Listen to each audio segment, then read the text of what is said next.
তার কাছে আকুতি করেছে যে আপনি আমার বাবার বয়সের বয়স বলেনি।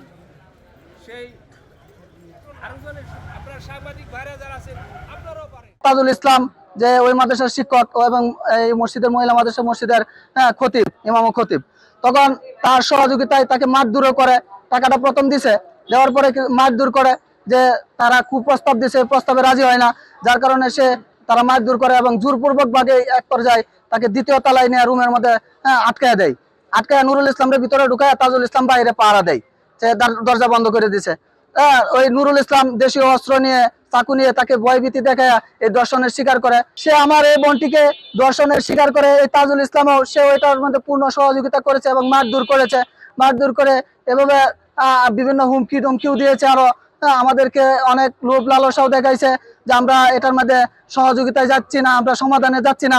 এজন্য কিছু উলামা একরাম এবং তাদের এই অপরাধীকে সাহায্য করতেছে, অপরাধীকে সাহায্য করার পক্ষে এমন কিছু লোক হাঁটতেছে।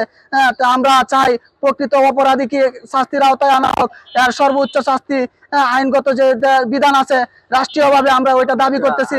এবং থানা থেকে ছাড়ারা প্রায় 1 মাস, 6 তারিখে মামলা দেওয়া, 5 তারিখের ঘটনা। এ পর্যন্ত তাদের কাছে যোগাযোগ করলে থানা পুলিশ আশ্বাস দিতেছে, বলতেছে ধরতেছি। কালকে আসছি আমরা, বলছে 72 ঘন্টার মধ্যে তোমাদেরকে ধরে দিব। কিন্তু এরকম আশ্বাস দিতেছে, আমরা কোনো ভরসা পাইতেছি না।